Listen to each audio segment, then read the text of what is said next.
So what does loneliness look like? Well, when we're looking at this slide, you might be reminded of what happened during COVID, right? We saw this surge in terms of loneliness and an epidemic of culturally depression and people really having an issue with connecting with one another. So one of these important points that I want to bring up here in this slide is that COVID was an alarm for many people. If you weren't connected to your community then you definitely got connected once COVID started to pass over. And now as we're coming out of COVID and that pandemic, we're seeing the real aftermath, right? And it's quite drastic in many communities. We see there was a woman during just before COVID started, Alex mentions this, wherein she was visited by her daughter. She was at a long-term care facility, and during COVID, she had her daughter was visiting her to feed her daily. And so this was important because her mother had dementia. And this was an issue because, with the care, it needed to be personal and it took time. And she knew that sometimes the healthcare workers in the community that she was in the residence, were not able to take that time and encourage her mother to feed her properly. So her daughter would come there every day, 3 meals a day, and feed her mother. Well, then COVID happened. What ended up ensuing is that they locked down. The daughter was not able to come into the long-term care facility, and her mother died within 2 weeks. So this is sad because we see, the aftermath of this is obviously long-lasting. We have many stories like this, but especially after that, once the lockdowns happened, and since then, we've seen there's been a surge in terms of loneliness and depression, and that really was exacerbated during COVID, and we see the effects now even more so. So we're going to talk a little bit about this survey. When we were speaking with our seniors and across Canada, we took a survey. It was called Honoring Our Seniors. And in the survey, we had asked a number of responses in terms of how seniors felt during COVID and since COVID. And what we saw was that many found that they were lonely. They thought that this this loneliness would not end. They felt that they may not see their grandkids or their children ever again. Some felt frustrated. There was a feeling of isolation, loneliness. They felt challenged. They felt restricted. They felt quite depressed and isolated from family and friends. That was one feel in one general trend that we noticed, that there was a large group of people that were disconnected from their loved ones, from their communities. The other group that we spoke to responded with opposite feelings. And those were people who had close family connections, remained in those connections, continued to see and meet with one another, and still felt very much involved in their communities and significant members of their communities. Those people responded that they felt they had close family, they did not experience loneliness, and they live in a close community, so they were not alone. They continued to see family throughout the period, and nothing changed. They continued like usual. So what does that show us? That shows us that the seniors that found the experience of COVID very isolating, those were the ones that felt abandoned or cut off from the church, from their loved ones, from their communities. And what ended up happening was there was a direct contrast that those who continued to be in contact survived. They made it through. They didn't experience the loneliness or the depression. They said, they came back with positive reviews and speaking of how it brought them back closer to their faith, closer to the people that really mattered. And they did not experience depression or feelings of despair. And they had active lifestyles with connections throughout their family, loved ones, regularly. And as a community, this is really important because as we're gathered here, especially now, we see this. This happened to many people we know, of course, right? Many people felt detached, and we can do better, and we definitely need to do better. I'll ask Alex to jump in. We're going to go over a little bit about our own communities and how this plays an important role now, especially. Thank you, Alex. Well, we know that there's loneliness is a serious problem, and there was a study done by Copenhagen University in Denmark, which looked at loneliness over what it did is it looked at everyone who had had a heart attack in Denmark, and it followed them. And the study found that those who had a heart attack were more likely to die within a year of that heart attack if they were lonely. But if they had an active social life, then they were less likely to die within that time. It also men who describe themselves as lonely were twice as likely to die within a year. Patients who were lonely were also 3 times more likely to be anxious, depressed, and they reported a lower quality of life. So obviously loneliness has a health effect. A survey of 1,896 seniors 65 and older in the UK, more than 1 in 5, 22%, said they have a conversation with no more than 3 people over the span of an entire week. And a quarter of older adults said it makes them feel good when someone smiles or acknowledges them while they're in the line at a bank or a grocery store. A 1 in 5 would be thrilled if someone just stopped and asked them how their day was. Oh, someone's joining us. Very good. According to the U.S. Census Bureau, now this was from a couple years ago, this is just pre-COVID, the 12.5 million older adults live in a one-person household, and that represents 28% of people aged 65 or older. The National Poll on Healthy Aging, which was done by the AARP, Americans Association for Retired Persons, it showed that 1 in 3 seniors are lonely. The research shows that chronic loneliness can impact older people's memory, their physical well-being, their mental health, and their life expectancy. In fact, the issue of loneliness was equal to the issue of obesity, which seems to be interesting, but nonetheless. More than a third of the seniors in the poll said they felt a lack of companionship. Almost 30% said they socialized with family, friends, or neighbors only once a week. So one of the good things about being a member of a church community is you don't follow into that community, that group of seeing people only once a week. The other thing it shows you when people are coming into your church, it's very, very important to be greeting them. An Irish study that was conducted over a 6-year period. Now, this is an important study because it was connected actually to the assisted suicide issue. So in Ireland, they were debating, they had a court case, went to the Supreme Court in Ireland on assisted suicide, and they did reject it. Nonetheless, the study was done to look at why were people asking to die? Why were they having this will to die, this wish to die? And they looked at 8,174 people over the age of 50, and they found that 3.5% of people had a wish to die. So that's significant. That's huge. 3.5% of 8,174 people. Those who had a wish to die, 72% of them were identified as lonely, and 60% had a significant depressive symptoms. So this shows you clearly that depression and loneliness are clearly connected to wishes to die, and it affects the issue of assisted suicide and euthanasia. And as I say here, we need a culture that cares, not one that kills. Thank you. So the big question then is, why do people ask for euthanasia? Well, we're told that people ask for euthanasia because of pain and suffering. That's why we're told. That's how it's sold to us.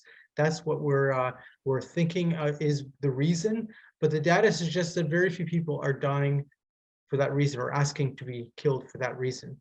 There are some people who are radical autonomists. So these are people who would say, my body, my choice. They're demanding death. There's some people like that, but they are not in the majority by far. Most people ask for death because they are in a difficult time in their life. They are experiencing physical or psychological conditions that are significant. They feel lonely, depressed, socially isolated. They feel that they've lost meaning, hope, and value. This is the reason. This is the essential reason why people are asking to have their life ended. And I just wanted to add this point here about warning signs. When people are talking about thinking of suicide or ideas around suicide, they might have a plan, they might withdraw from family and friends. So these are things to look in terms of warning signs and signals. Things like increasing substance abuse. A lot of people started going to LCBO for COVID. I don't know if you noticed, but that was something that, people started maybe taking other substances as well. They might feel trapped. There's no way out, or they feel that they're in a situation that's dire. They may feel hopeless. You might hear words like, I feel like I'm a burden to others, or talking about being a burden and being in pain. This could be physical pain, but it could also be psychological. And they could exhibit signs of anxiety or significant mood changes, such as anger, sadness, or helplessness. We mentioned this here, the side about euthanasia in terms of what it means because of the background, the legal nature of it, how it became legal in Canada. In terms of this, did you want to mention, sorry, Alex, did you want to jump in? Euthanasia is voluntary in Canada, but it started out based on people who were nearing death. They had to have a terminal illness.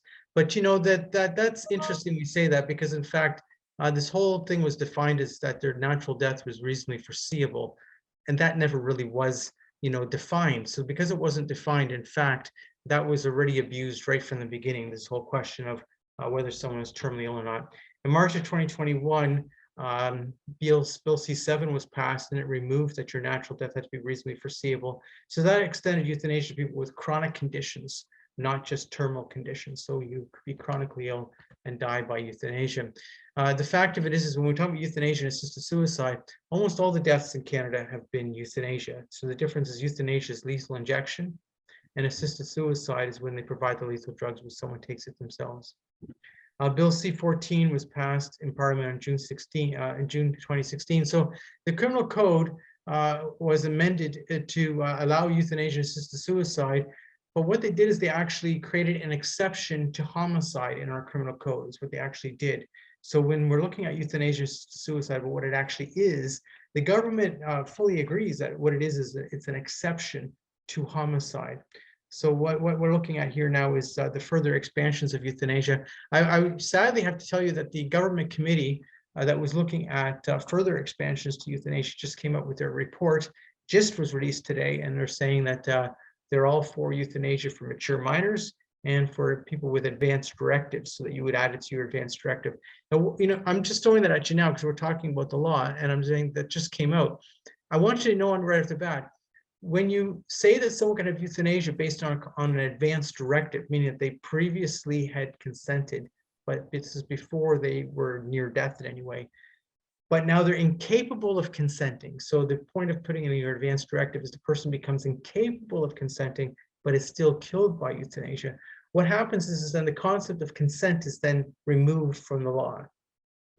When you remove consent from the law, as bad as it is already, it makes it much worse, because now the issue of consent, which was part of the original law that you must consent, which was also part of the Supreme Court decision that you must consent, now becomes a non-factor in some circumstances. Now, why is this concerning me? Well, if you can do it then without consent for someone who's becoming incompetent, that means someone with dementia, Alzheimer's, who might have never, ever wanted this in their life, could die by euthanasia. Now, if they put it in their advanced directive, they might have wanted it.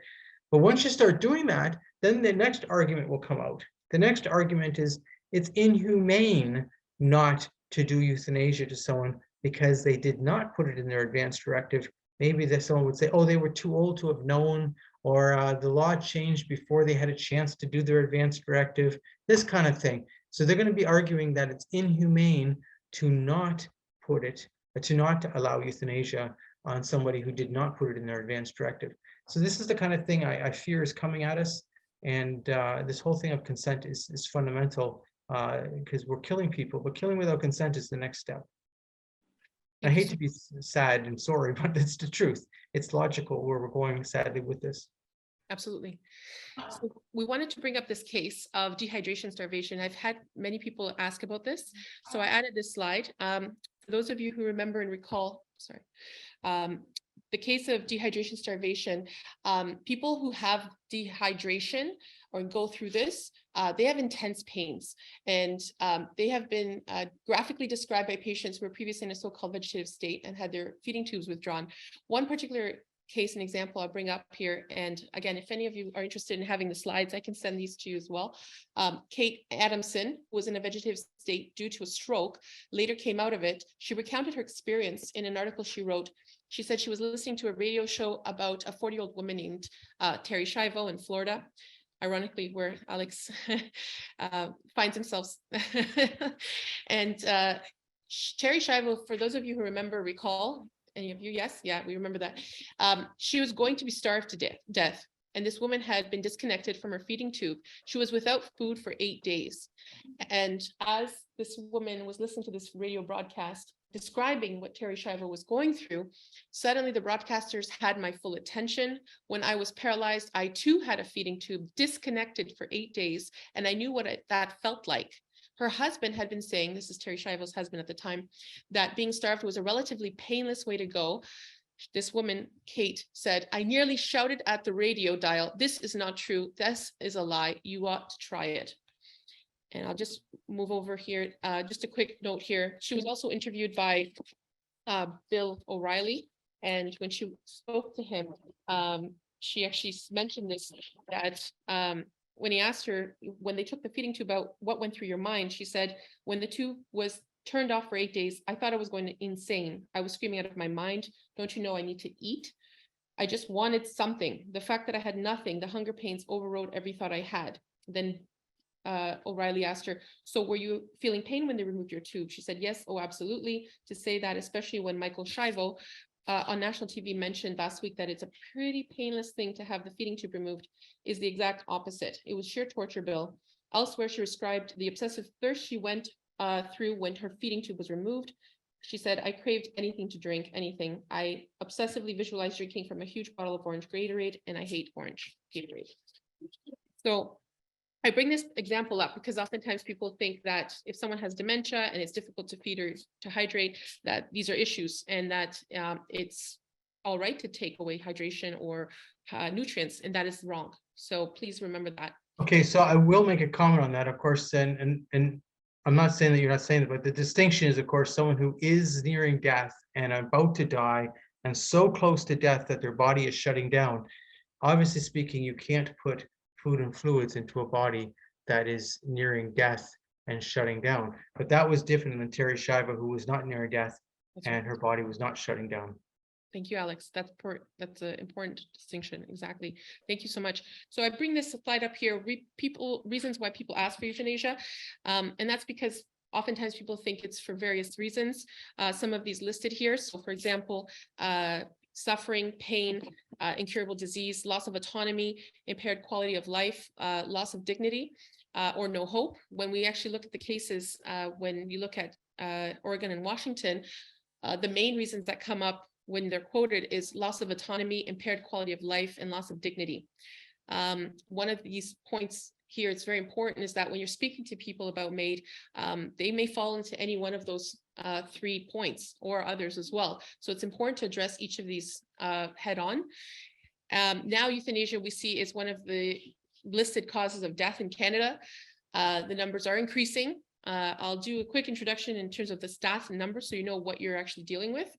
After this was legalized, many severely ill patients have found themselves effectively forced into voluntary euthanasia by healthcare costs or even hospitals just refusing to treat them. One example of this was recently in the news, wherein a person who was a Paralympian called Veterans Affairs, I believe it was, and they were told that they could get MAID. And they were looking for lift and support in their home, some infrastructure that would help them live better. But they were suggested to contact MAID. So another case is this gentleman here, Alan Nichols.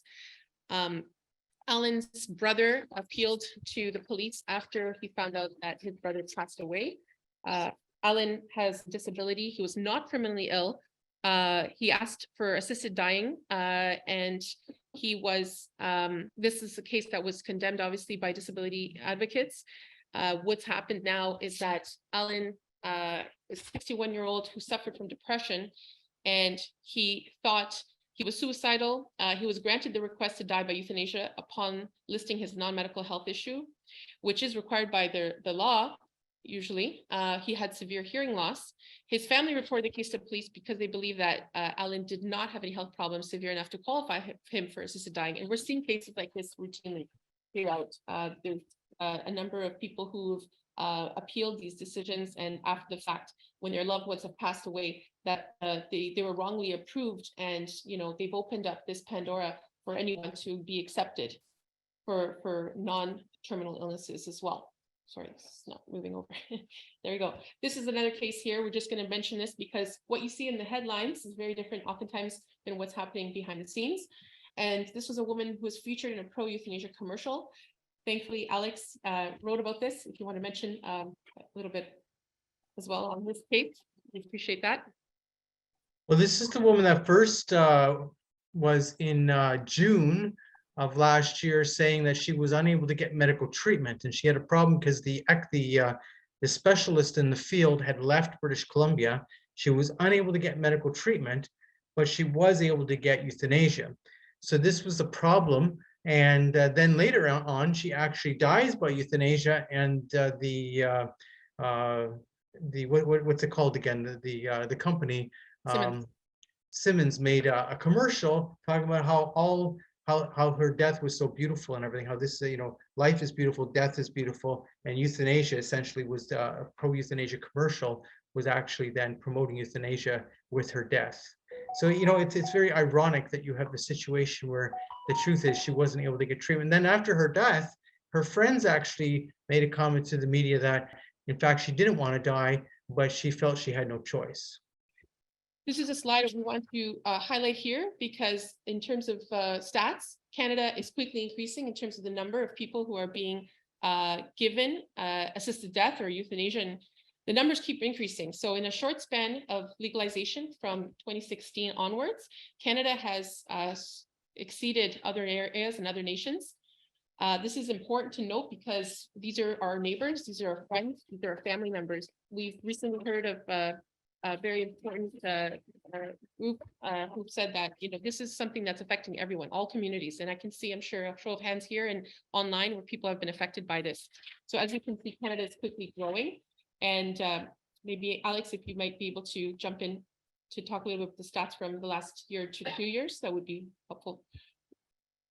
Well, the stats from, these are the stats in 2021 showing that there was 10,064 euthanasia deaths in 2021 and 31,664 since legalization.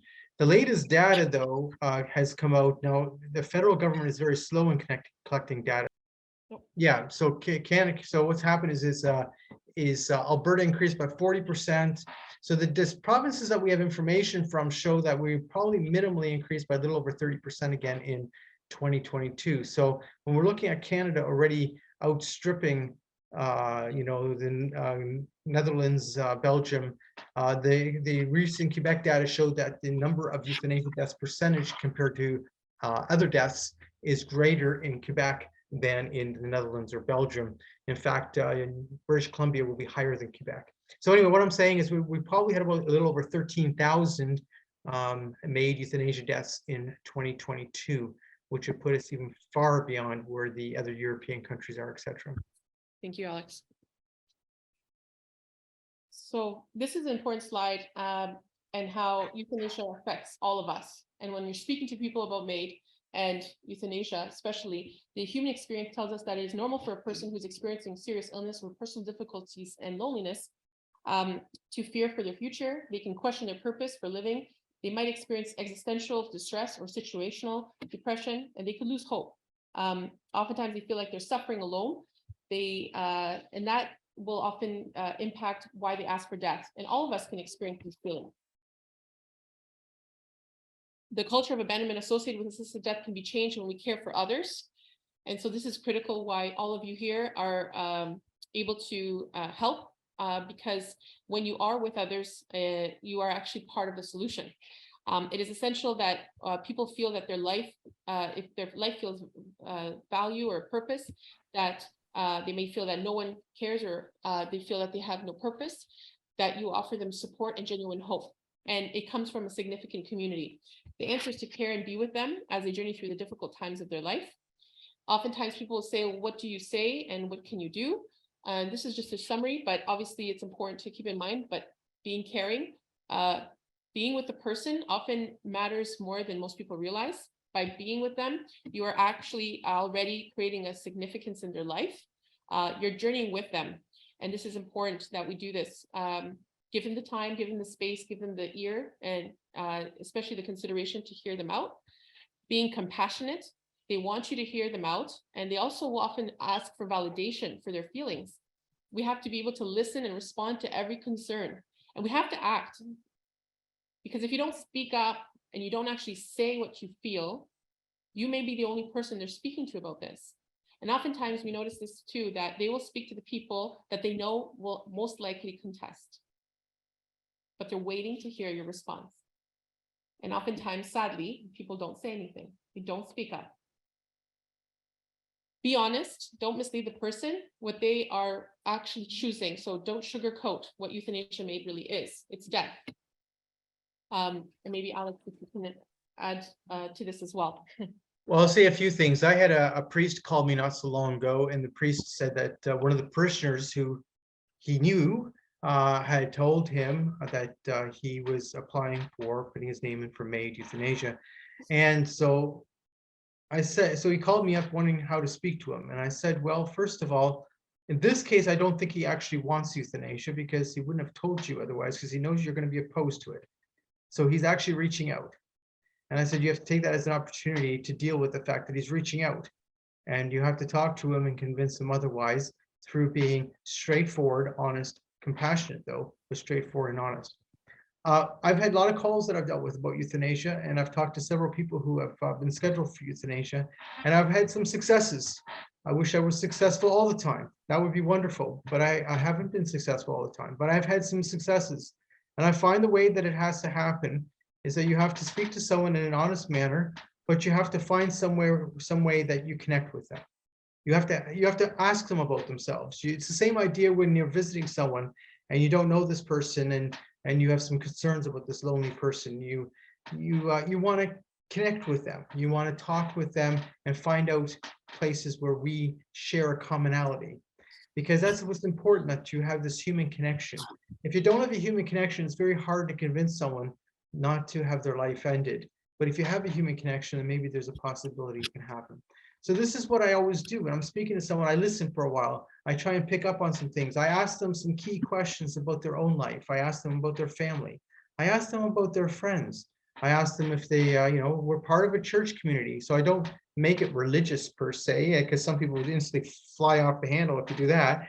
No, I don't do that, but I ask them personal questions, right? And I try and find a connection. It's very important. A lady called me and she had significant health problems, and she was wanting euthanasia. She had really significant health problems. And this was during COVID. And I really felt for her because she had, serious health issues, and she wasn't able to get out, and she was having, incredible difficulties.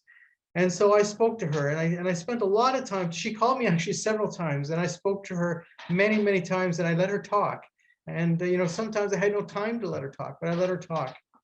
And so we did this for quite a while. And then she tells me, it was very interesting. She called me back a few months ago because a lady in her building was considering euthanasia.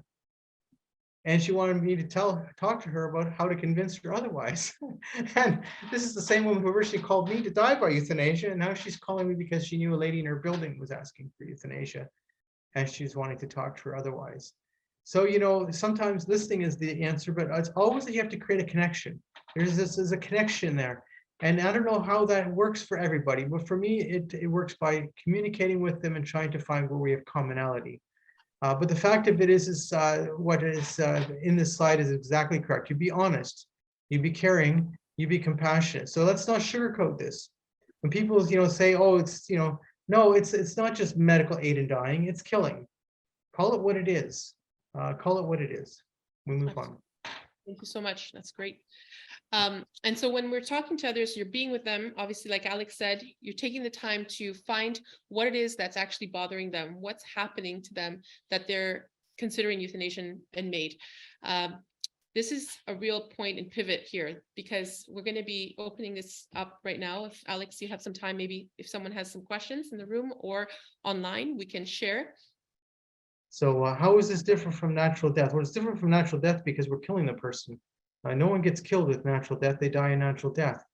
Even when you would say no to medical treatment. So even if you're in a state where you've decided that you want no further medical treatment, so whatever your medical condition might be, and that can be justified, obviously, based on if the treatment is creating great difficulties for you. Nonetheless, you would die a natural death. No one killed you. You would die a natural death. But in the case of euthanasia, it's lethal injection. Clearly, it's not a natural death. It's about homicide. It's about killing. When in the Bible says, "Thou shalt not kill," it's clearly referring to killing somebody, whether it be by euthanasia or whether it be by strangulation or whatever you might say. Let's not get too far. You know what I'm saying? "Thou shalt not kill" applies without a question here. Are there any questions? Thank you, Alex. Are there any questions from in the room? Anyone wants to ask any questions? Yes, I do. I have a question. Okay, sorry. May I? Can you hear me? Is this Shirley? Yes, it is. Okay, very good, Shirley. Okay, I have a question, but really I'm going to start by saying I also have spent my whole life in nursing, and the compassionate community care is wonderful. I was involved with hospice when they did it. I have yet in my whole career, and I spent many, many years, I have never seen anyone that has wanted to die so much as now. And I don't think it has anything to do with legalities. I think it has to do with mentality. I see people in their mid-life not wanting to bother. And my answer is always, have you ever seen a Brinks truck at the end of a funeral procession? Death isn't anything new. We've been dying since time immortal. You just have to look at Turkey right now to see how people care. And I think we need to turn it around and talk about the many, death is beautiful, by the way. And I think what has happened, you talk about a children's book, and I know, Alex, you're against euthanasia, so please don't get me wrong when I'm talking. I'm just very compassionate about your end of life issues. We talk about the birds and the bees ad nauseum. We talk about sex ad nauseum, but nobody really touches death with children. Do we take our children to a funeral home? Do we see the beauty of death without killing them? It is an experience. I guess I don't think I was very lucky. I think my whole generation had parents and grandparents and all the things that people are having right now. But we looked at life a little bit differently. We knew that we were going to die. I had someone say to me the other day, and I'm still on the ethics committee, by the way, at the hospital, and I don't see them killing everybody. I know what's going on. But anyway, I think what I'm seeing is a lack of compassion for one another. Mhm. I try to get people to come on to go to the homes to do Eucharistic ministry, to do whatever. People are very busy, but the families aren't. The families need to get involved. Thank you, Shirley. I'm just going to ask, there's a question here in the room, if I may ask. Yes. So the lady is in the audience here in front of us, because we have a live and an online audience. She said that we need to find more supports for people who have mental illness.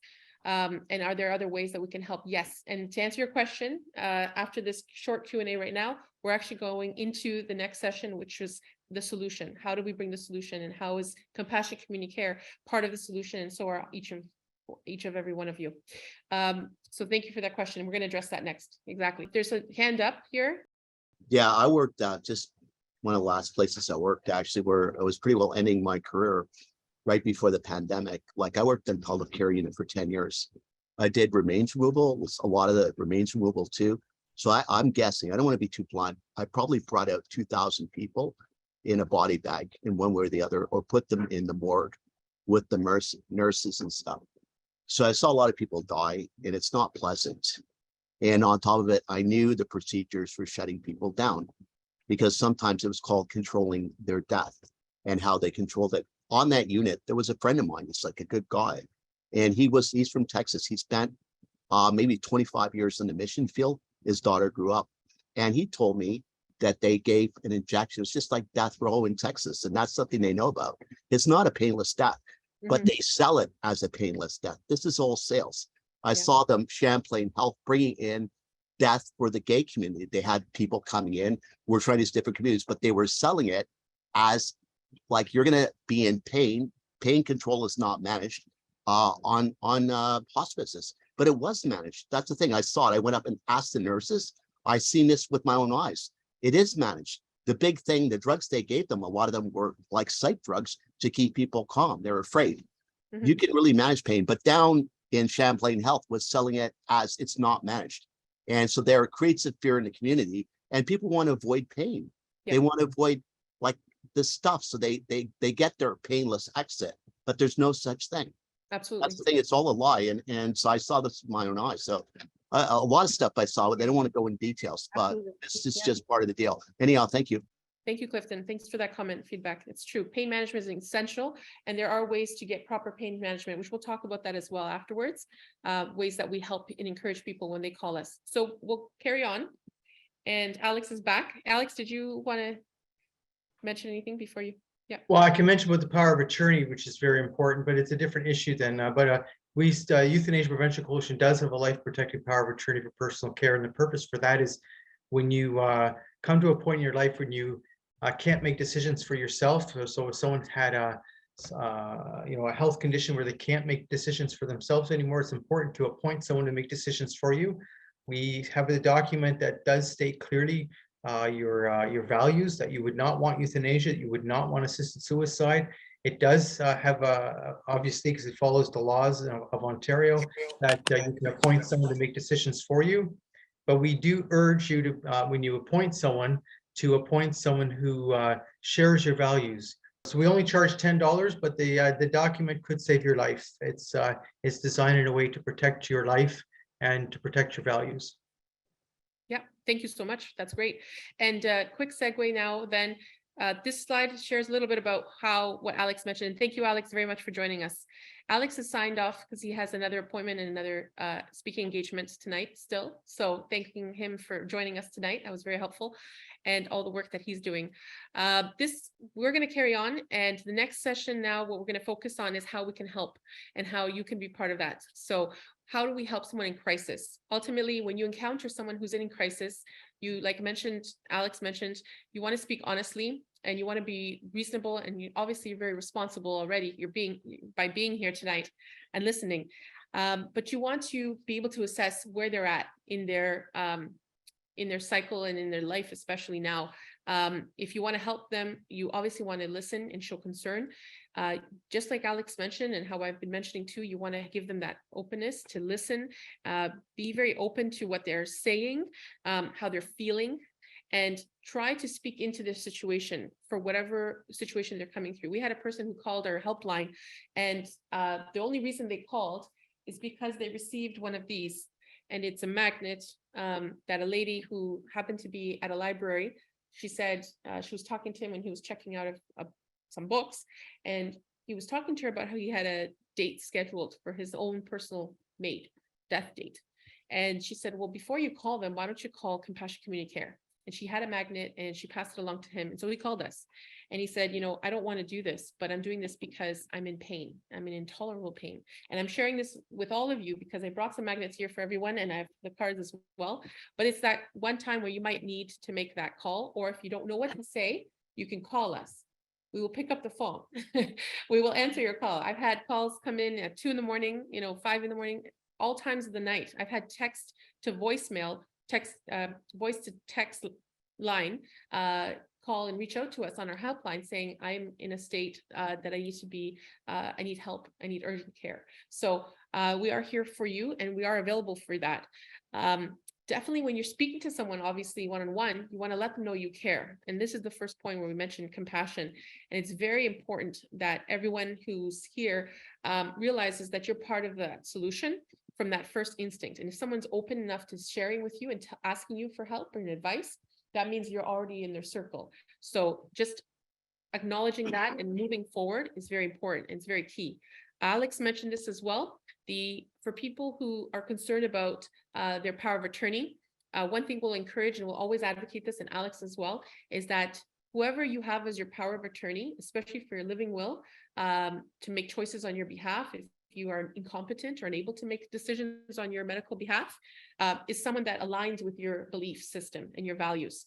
So this is very important. If they don't align with your values, then you may want to choose someone else that does. And it's imperative that you do that. And if you don't have that in place already, you can contact Euthanasia Prevention Coalition, and they can send you one. Like he said, Alex mentioned, it's $10, and it's a life-protecting power of attorney for personal care. You can get it emailed to you, print it off yourself, or you can get an actual hard copy sent to you. It's very easy. Why is this important that we care for our own? And all of you that are with us today listening, we're affected by the legalization of euthanasia because we're all human. And Alex mentioned this, and I always second this. We all, by being human, we experience feelings, emotions that are similar, and we want to encourage one another in those deep emotions that we experience, that we can go through that and we walk with one another. One point here is cultural loneliness. It affects our quality of life and it can be a threat to our life. So loneliness, like you mentioned, is important, and it's important to have a support network. So one of the people in the audience here, lady, said that it's very important to have that support, and we're going to address that too. One of the critical areas that we are going to focus on in this year, 2023, is actually providing mental health and well-being. And I'll talk a little bit about that further on as well.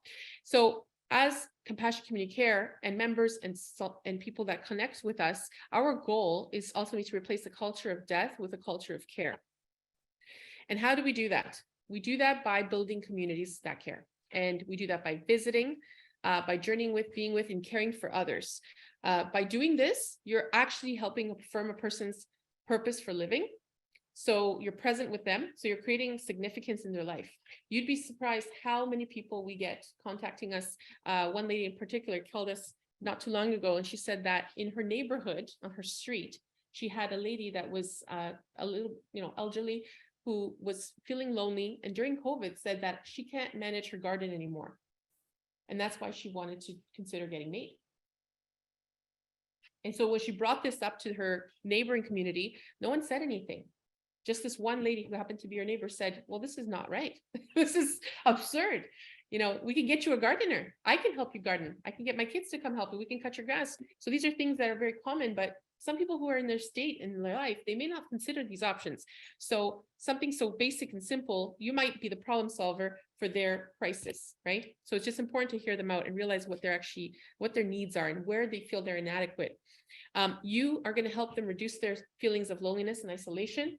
You're going to help them actually find a way through the depression and isolation, and you'll be an ally with them and ally them with not feeling that fear of suffering because they're sharing it. When you share those fears, you actually are able to now decrease that suffering just by being with them. Being in this community, of course, where we are now today, it's a beautiful church in Toronto, St. John's Mission. You know this, obviously, that God created us to be with others. If you don't believe in God, then you might come to realize this later on in life that, you're connected to one another, and God wants you to be connected to one another. That's why he's here. You've brought you around one another, and you're sharing in this life together. It's essential. Interconnectedness is essential to the human person. And this is very important. As COVID happened, we lost that sense of connectedness. We became disconnected from one another. And so it's important to regain that and overlap and find one another again. What's the solution here? This is a writer. His name is Dr. Kevin Vast. He has a book called The Guide to Loneliness. And in this book, he states that if we are truly to be awakened, we must awaken to each other's needs, including the need for community and interpersonal connections. We must ask ourselves what we can do to stem the tide of loneliness. And so this is very important. It's a holistic approach. We're not just here for one case and one cause. It's for an overall assessment and a help and aid to being with one another. As we grow in awareness of our lonely community members, we can reach out to them to lighten their load. Now, some people will often ask me, well, how can I do this? And what will often happen is that if you don't have it already, that you can be part of a community that visits others. And so one real way to help is to visit elderly in our homes. This is a huge group of people that are feeling most often at risk, and they are the ones who are most vulnerable to this feelings of loneliness. The other group, very interesting enough, are people who are between the ages of 18 to 25. And we saw this too with many people that we called. We actually did the survey about, honoring our seniors. But when we spoke to someone who was younger, they said, well, I want to participate. I said, well, thank you very much. Maybe we'll do another survey with younger people below 25. But this is actually a tide as well that's starting to increase because the people who are in that age bracket feel lonely. They may feel isolated as well. And so they need that same consideration and involvement in internet connectedness before they start their lives, maybe with a partner, marriage, children, whatnot. So we want to encourage you to have social interactions. So for example, one way to do this is in your own communities. If you don't already have this, you can start a tea or coffee social. There was a very significant increase in loneliness in the UK in the past 10 to 15 years, and especially over COVID, mind you, when there's very important roots that come in from rural areas into the cities. For example, in London, they take the, the tram and they take the connections and the subways. All of that got shut down during the lockdowns. And so people we know who are from the UK said that it's important that people reconnect in those communities, because that was the only way they could socialize with one another, was coming into the city to be with one another in a common place like a cafe or libraries or whatnot. But when all of that transportation got shut down, it became very difficult for them. So it's important that people respond to those needs. How do we do that? We actually bring in people to our communities. You can invite them. You have a tea, a social. So what did the UK do? One of the groups recently, they actually started a tea for seniors. And it was a weekly event where people from around the community got together and had interactions with one another. And then you start to make those bridges and those connections, and those communities started to grow and foster these really beautiful relationships and friendships. So coffee groups, you could do card games. That's another opportunity as well. You could take people that you know, if they happen to be lonely, you could take them into community functions. For example, in church activities. I know you have a thriving community here, which is amazing. Maybe for those of you who are online can actually take a note of what St. John's is doing, because there's a wonderful thriving opportunity here that they have to build that type of community in your area, or in vice versa. So going for walks, encouraging mobility, developing real friendships within your communities is essential. You could visit retirement residences and long-term care facilities. And you can form your own group of compassionate community care volunteers, reminding people that they're never alone and to take action to protect against the widening of MAID. And how do we do this? Well, we're going to support you. We're not just leaving you, okay? And with Alex and myself and a group of us, we've actually started doing these regular talks and sessions wherein we speak with you and tell you how you can create a program, a successful program within your communities called the Being With My Story Visiting Program and Training. And through this, you'll gain the confidence to journey with those who are suffering. They may be socially isolated, sick, or dying, and you'll help them renew their purpose in life. One of the things I brought with me today here is a sample of the My Story. And what this is actually produced and ready for you. So for those of you who are in person here, you can actually get this copy here today. I have copies for you. And if you don't have them, and if you're at home listening to this, please feel free to reach out to us online. You can email me or call us at the office. We'll answer it, and we'll ship these to you for free. We obviously do this. We don't want cost to be a factor for anyone. We do these trainings for free as well. So the training itself is a wonderful opportunity. It's free. It's online. It's on Zoom. If you prefer an in-person component, we can involve that as well. But it happens over 2 sessions, and each session is 2 hours, and we can arrange those custom sessions for you as well. And what's important, why is it so key, is that we provide you with the training manuals. We give you a training book, which Alex and I cover over 2 nights, usually under 2 hours each session. And then you're able to take this book into your community and use it. And this is the actual book. It's called a interview workbook, and it's called My Story. Why? Because you're sharing, and you're actually asking a person you're meeting with about their life. You're asking them to share their story. Tell me about your life, Frank. How did you grow up? Who were your friends? All these questions and potential opportunities to discuss their life are actually in the book. They're printed, it's ready, it's available for you. And it follows from, early childhood all the way through later life, their career. If they had a family or children, it talks about that as well. And we also create a customized version for people who are involved with CWL. And what's nice about this is we gathered some of the responses, being that we're in London, the diocese. We actually collected at their 100th anniversary edition, the CWL ladies in London, which is happens to be one of the largest dioceses of CWL in the area. They collected their stories just from their own ladies being in CWL, and we're publishing it next month, called Her Story. And so it features 50 stories of women in the local diocese of London. But you could do this in any area, and you could do it specifically in your own ministry, within your own community here, for example, St. John's. You can create a legacy piece around this. And this is a great way to get in the door for people who want to connect. You can ask them, we haven't seen you around a church. Would you like to join a tea social? Maybe they don't want to come out of their home. Maybe they want to stay indoors. So you can say, well, I'd love to see you, Father Robert, Father Roberto, when are you available? And they might say, well, why do you want to see me? And you say, well, I actually have, this great opportunity. We are collecting your stories for yourself. You can use it for your own children, for your grandchildren. It can become a legacy piece. You can inherit it and pass it along to them. And this is a wonderful way to open them up to speak with them, for them to show and share themselves with you. And what's really beautiful is there's healing as well that's involved in this, because people who share in this experience, people who are volunteers, who are speaking to the people who are doing the story and collecting the interviews, actually have said about this, that this is a great opportunity to encounter one another. And you can do it in twos. If you know the person and you've known them for a while, you can go in, single and go in on your own. But if you happen to be part of a new ministry that's forming, you can do it in doubles and pairs. And so it's very life affirming. It validates them in their experience and actually shows them that people are caring enough to come and visit them. And it's giving you an opportunity to visit with them because you're actually talking about them in their life. I think it was St. Augustine who mentioned this, that it's very important to focus on a person's memories.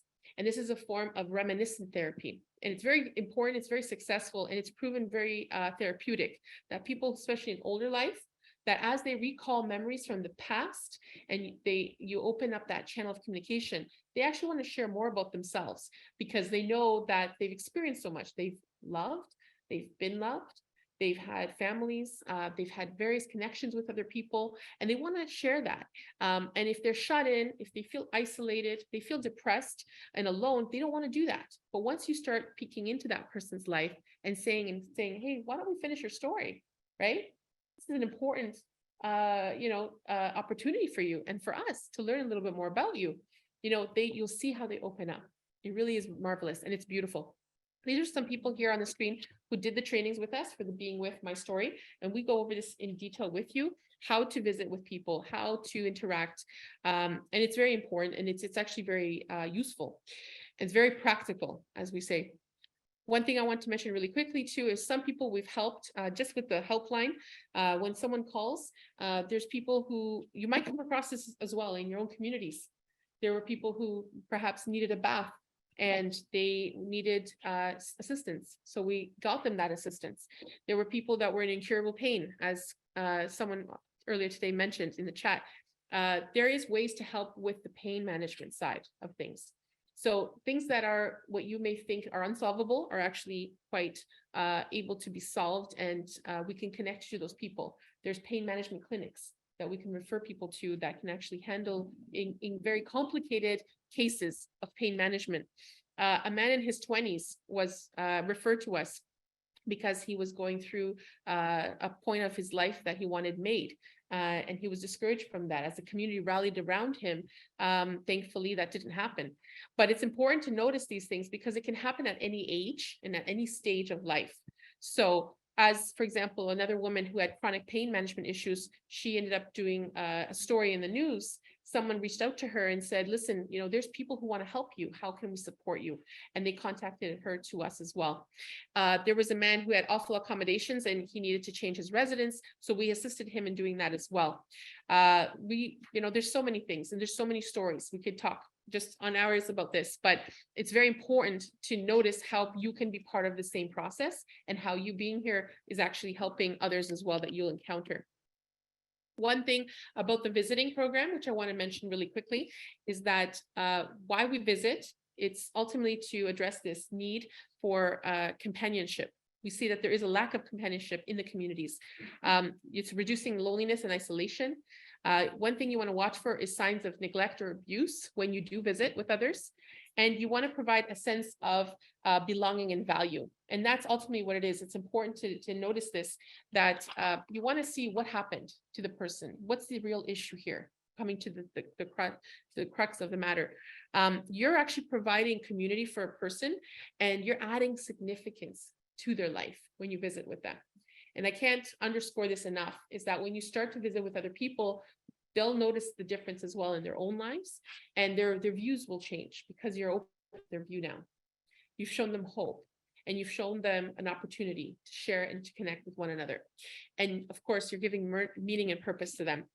My story actually will go into the training. This is an overview of what the training involves for the 2 nights and the 2 sessions when we do them with Alex, but ultimately we address our human needs because we're all human.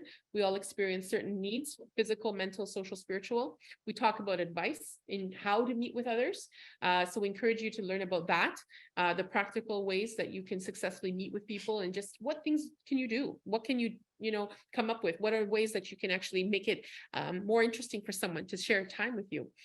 My story, why it's important and how it's actually becoming more prevalent that people want to participate. So we want to encourage you with that. How to speak with people who happen to have a disability. I myself am married to a man who's wonderful. We have 4 young children, 5 and under, and he happens to have a disability. And so when he was 17, he found out he has an incurable genetic condition that leads to legal blind, like to blindness.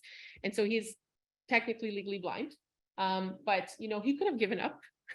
He could have said, and checked out at 17 and said, well, I'm not going to get married. I'm not going to have a family. I'm not going to, who wants, and he didn't do that, thankfully. So it's very important that you are part of this process with people, that you journey with one another. One thing I'll mention here too is that, when you're communicating with people with disabilities too, you want to keep in mind certain things, and language is very important here. So we want to encourage you with that. And that's why we share that during the actual training. We also mentioned a little bit about this, which is advocacy at the doctor's office. And because this is so key and it's become so popular and prevalent, that we've started another training program, which is the patient advocacy program. And this is another training we do in a single night, also free on Zoom, and you can log in, and Alex and I will cover with you all the things to know how to be an effective advocate and the things that you need to share with one another. Obviously, it's a lot of information. So we do an interactive session, more like this, where you can actually answer questions and be involved with the information. And we give you a handbook as well with that, which you can sign off, because legally speaking, when you're an advocate for someone else, there's certain issues, considerations that may come up. So you want to ensure that you have that covered. And then, of course, we talk a little bit about elder abuse and other problems and issues which may happen, that you might notice when you're visiting with people. So we highlight that for you so you understand what those look like. I'm going to skip over a few slides here. This is what we talk about during the training, so I'm not going to get into too much of that. But ultimately, as you visit with one another and you be with them, you'll notice that the depression starts to lessen and it alleviates itself from the person. And it's actually very beautiful, because as a person simply is sharing their story about their life with you, you'll notice that they actually come out of any trauma. They might find ways that they want to heal, and their depression goes away, self-esteem improves. And it's very important because it gives them a new purpose in life. So we want to highlight that for you as well. So it's very important, my story. And then I encourage you to try it, actually, and maybe do it with your loved ones. I know people who have done it with their parents, and they find it's very beautiful. They actually can deepen the bond between you and your parents if they're still with you and they're alive. Definitely go through that with them and share those opportunities with them. Advocacy, where we talk about this, it's important to highlight a little bit too, advocacy at the doctor's office, just to know the difference between an advocate and a healthcare proxy. As an advocate, you're a person that will talk to someone and support them on their behalf according to their instructions. So they're there with you and they walk alongside you within their appointments, and you can go with them for their appointments. And it's a very different experience when you accompany someone in an appointment versus them going alone. So we share with you how you can be an effective advocate. A healthcare proxy is someone who acts if they're unable to communicate. So if you're a healthcare proxy for someone, you're speaking on their behalf, and that can come in the form of a healthcare directive, an advance directive, or a living will. We mentioned too also in the training a little bit about signs of abuse, because this is important, and I do want to highlight this. Some of you might decide to join us for the trainings.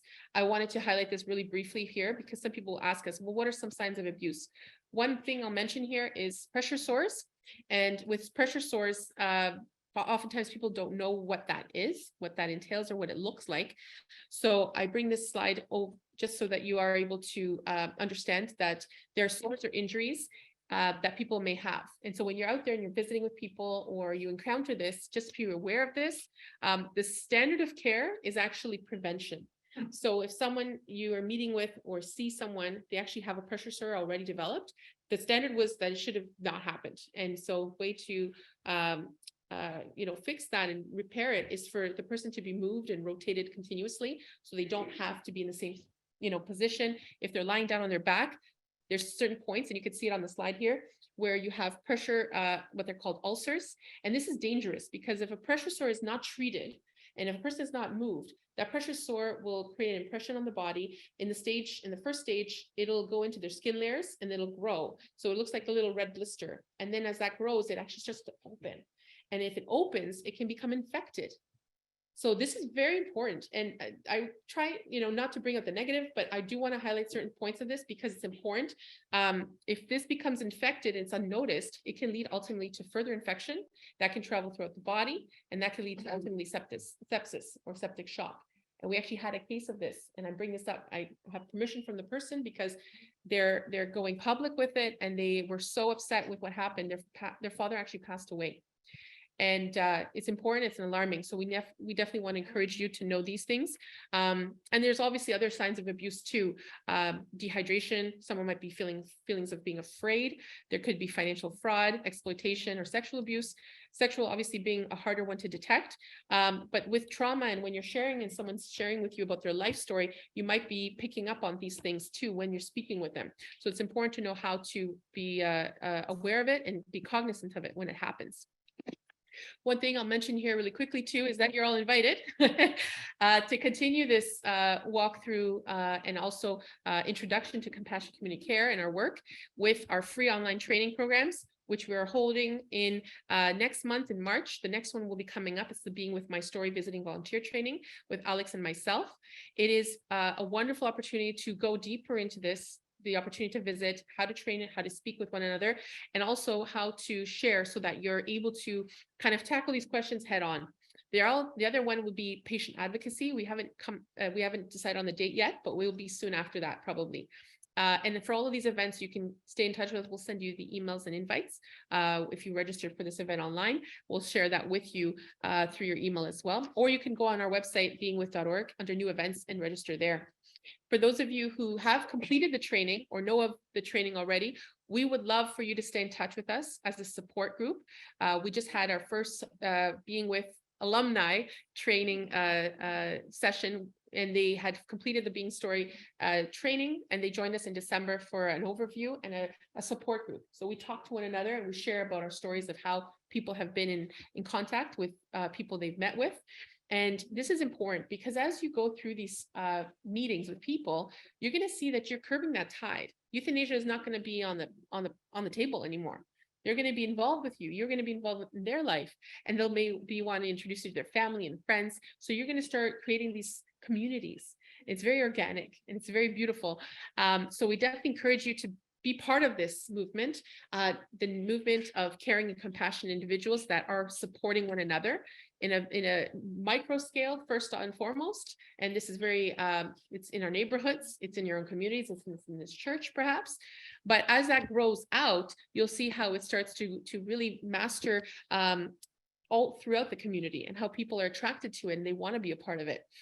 We did a training not too long ago, and a woman contacted us recently, and she says she wants to have a training in the Yukon and how her community is really growing, and they see this as an issue. They need to tackle this head on, and the only way to do it is to go ahead of it. You need to be ahead of it. So by creating these communities, you're actually curbing that. One note here about your mission, which is so wonderful. If you are interested, definitely contact Father Nikolai with the parish and Father Roberto, of course, and speak to them about doing this same effort here and having this amazing ministry happen here in this community. And of course, for those of you who are online and in your own communities, you can raise awareness within your own parishes if you're a part of a parish or your own community networks, whatever they may be, and speaking to leaders there about having these events and talks so we can address this. Also, there is an effort for anyone who's interested to build a hospice here locally, that meaning in Toronto and GTA, who would like to have a MAID-free long-term care facility, so euthanasia-free facility. So if any of you are interested in that effort, feel free to reach out and speak with me afterwards on that too. Coming soon as well, we will have a new, like I mentioned earlier, a session and series of sessions for those who've been traumatized by MAID. These are people who have been left behind. And so this is a special pilot project. And the reason why I'm bringing it up with you is that you might know someone who was impacted by MAID and obviously is negatively affected, and they don't know what to do. They may feel post-traumatic stress. They might have traumatic grief. And with traumatic grief, it's something that it could be existential. So every day is an issue. They can't really function. They're distracted. It could be their loved one that passed away and chose MAID and they couldn't stop it, or it could have been passive euthanasia that occurred and the person is left in the throes of suffering and grief. So what we've done is decided to have a trained certified counselor and a team of one-on-one counselors help with this effort to have a special pilot group to partake in this study. It'll be in person, it'll be in London. And for those who might have contacts further out here and maybe the GTA, we could do a similar parallel study as well in a separate group as well. But this will be starting in April, most likely, and it'll be a series. So it'll be 3 sessions throughout the course of this year and a follow-up so that you have the training given to you. You'll have the psychoeducational component of how to handle grief and suffering post-MAID and how people will walk with one another in a community that's specific and supported. And yes, the date, thank you for that question. The date of the training, we haven't had the final dates, but it is based on the availability of the counselors and one in particular who's going to be leading the series. And she said most likely it'll be later March, possibly beginning of April. So we'll definitely let you know as soon as we hear of the dates and final details. And then finally, I just want to leave you with this, that, you know, we're here for you. So if you need any help, advice, support, we're definitely available. And so we'd love for you to be in touch with us.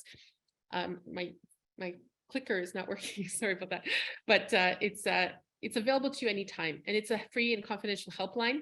So with anything that comes to us, we obviously want to keep you, connected to the right people. So if there's something that we can assist you with, if there's a case that you know of that you feel someone feels pressure to get MAID or euthanasia, you can call us anytime and we can assist you with that.